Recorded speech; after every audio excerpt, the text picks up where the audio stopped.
Okay, so get ready, because today we're diving into some seriously mind-bending science. Like, imagine wearing technology not just, on your body, but actually inside your cells. Yeah, it sounds like straight up science fiction. I know, right? But researchers at MIT are actually turning this into reality. It's wild. They've developed these teeny tiny cell-sized wearables, basically microscopic Fitbits. For your brain cells. Exactly. So we're going to be unpacking some groundbreaking research today, all from the pages of Nature Communications Chemistry. Get ready for a wild ride. Yeah. So listeners, get ready to explore how these devices could completely revolutionize how we treat neurological disorders. We're going to cover how these devices actually work, like what makes them so unique. Yeah. And the potential they have, like for treating conditions like multiple sclerosis, for example. Oh, yeah, definitely. And we'll also touch on some of the technical challenges, because there are always some hurdles. Oh, for sure. That researchers are still working to overcome. So let's start with the wow factor here. Okay. These devices are made from this special soft polymer. Right. And get this,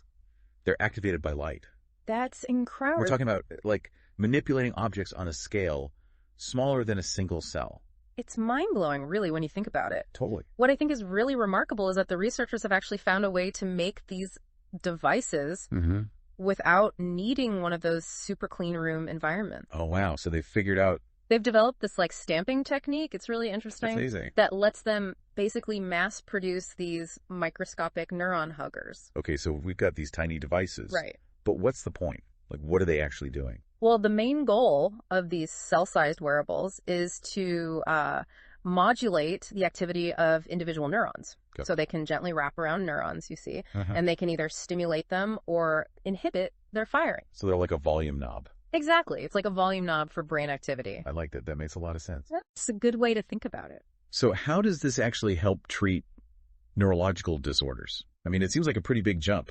Well, think about it this way. A lot of neurological disorders, they're caused by disruptions in the normal communication between neurons. Okay. These disruptions can be caused by all sorts of things, like damage to the myelin sheath in multiple sclerosis, right, or the death of dopamine-producing neurons in Parkinson's disease, or even the buildup of those abnormal protein deposits that you see in Alzheimer's disease. So all these different things that can go wrong. Exactly. There are lots of ways things can go wrong. And these tiny devices could actually help address these disruptions. Yeah, potentially. How so? By targeting and modulating the activity of individual neurons. Okay. These devices could help restore that normal flow of communication in the brain. Got it. Potentially even alleviating symptoms. Wow. And maybe even slowing or reversing the progression of some of these disorders. So that's the big hope. That's the hope. Let's get into some specifics. Okay. What advantages do these cell-size wearables have compared to, let's say, the traditional treatments for neurological disorders? Well, one of the biggest advantages is their precision. Precision, okay. Traditional treatments like medications, they often affect entire brain regions. Right, I see. Or even sometimes the whole nervous system. Yeah.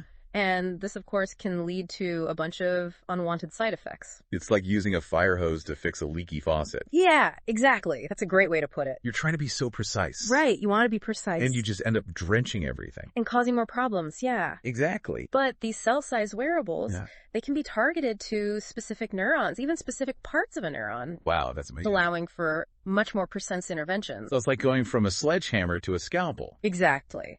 We can target the problem with incredible accuracy. You got it. That's awesome. And because these devices can be controlled wirelessly using light, there's no need for implanted batteries or wires. That makes sense. Making the procedure way less invasive. That's a huge plus for sure. It is. Yeah. But with any groundbreaking technology, there are always challenges. Right. Okay. What are some of the technical hurdles that researchers are still trying to overcome? Well, one of the big ones is biocompatibility. Biocompatibility. We need to be absolutely sure that these devices can actually exist inside the body for a long time without triggering an immune response or causing any other problems. So basically making sure that these devices play nice with our biology. Exactly. They need to coexist peacefully. Makes sense. And then there's also the challenge of targeted delivery. Yeah, getting them to the right place. The brain is so complex and delicate. It is. Getting these microscopic devices to the right spot without causing any damage is, well, it's a feat. It's like trying to thread a needle in a haystack. It really is. Except the haystack is your brain. That's a great analogy. So how are they doing that? Well, researchers are looking at all sorts of different delivery methods, including minimally invasive injection techniques. Right. But it's definitely an area that needs more work. Okay, so we've got biocompatibility and targeted delivery.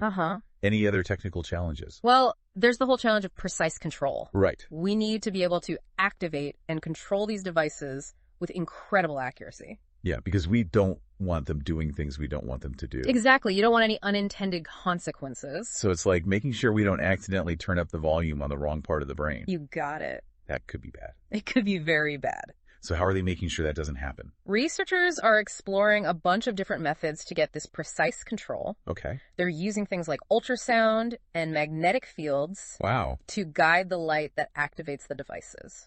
That's pretty amazing when you think about it. It is. Like manipulating these things on such a tiny scale. That's incredible. It's mind-boggling. And then on top of all that, there's the whole ongoing challenge of miniaturization and integration. Okay. We're talking about putting sensors, circuits, even drug delivery systems into devices that are smaller than a single cell. That's like building a computer on the head of a pin. It's crazy, right? It's insane. It's a really complex engineering challenge, but the researchers are making progress. I have to give them that. Driven by the incredible potential of this technology. Exactly. The potential is huge. Okay, so we've got a good handle on the technology, I think. I think the advantages, the challenges. Yeah. But I think what people are most excited about is the potential of these devices to treat specific conditions. Like MS. Oh, absolutely. Multiple sclerosis. It's a debilitating disease. That is. It affects the central nervous system. So it basically disrupts the transmission of signals between the brain and the rest of the body, right? And that leads to all sorts of symptoms. Yeah, like muscle weakness, fatigue,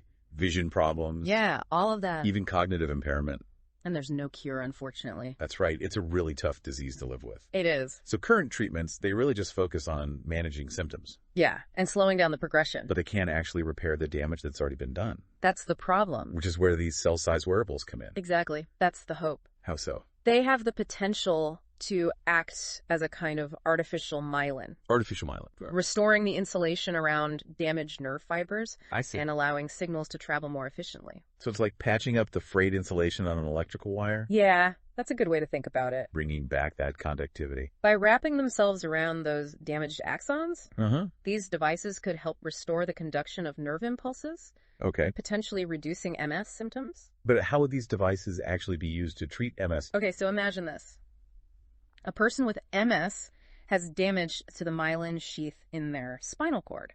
Okay. This leads to weakness in their legs. Right. Now, researchers could potentially inject thousands of these tiny devices into that affected area. Wow, thousands of them. And then use light to activate them. Get them to wrap around those damaged axons. So they're like little microscopic surgeons going in and repairing the damage. Once they're in place, these devices could act as a replacement for the lost myelin. Okay. Allowing nerve signals to travel more efficiently from the brain to the leg muscles. And that could lead to improved muscle strength and coordination, potentially. That's incredible. It is. It's like creating a bypass around the damaged part of the neural pathway. Exactly. That's a good way to think about it. Are there any studies or anything that actually support this idea of using these devices for MS? Well, the research is still in its early stages, but the initial findings are promising. For example, researchers have already shown that these devices can wrap around and insulate nerve fibers in a lab setting. Okay, so they've proven that the basic concept works. Yeah, the concept is sound. Excellent. And other research groups are exploring similar approaches, using different materials and techniques. Okay. We don't have clinical trials in humans yet, but the early results are encouraging. That's good to hear. And researchers are hopeful that this technology could one day be a new treatment option for people living with MS. That would be a game changer for sure. It would. It's definitely a glimmer of hope for people with this debilitating disease. It is. But let's be realistic. What are some of the challenges, or limitations of using these devices to treat MS specifically? Well, one challenge is making sure the devices are delivered to the right location in the central nervous system. Okay. The brain and spinal cord are incredibly complex. They are. And delicate. And we need to avoid causing any further damage during the delivery process. Right. We don't want to make things worse. Exactly. So it's a delicate operation. Very much so. Okay. What else? And then there's the challenge of long-term durability. Durability. Okay. MS is a chronic condition. Right. So we need a solution that's going to last. Yeah, that makes sense. We need to make sure these devices can survive the environment of the body. It's a harsh environment. It is. For sure. And keep working for many years. So safety and longevity. Exactly. What about the immune system? Yes, the immune system. That's a big one. It is. Especially with MS. Right, because MS is an autoimmune disease. Meaning that the body is attacking itself. The body's own immune system attacks the myelin sheath. Right. So there's always a risk that it could attack these devices too. So it's a delicate balancing act. It is. Getting the devices to the right place, making sure they last, and making sure they don't trigger an immune response. It's a lot to juggle. It is. But the potential rewards are so great. They are. That researchers are really motivated to find solutions. It's a race against time for people living with MS. It is. Every day that passes, more damage is done. That's why this research is so important.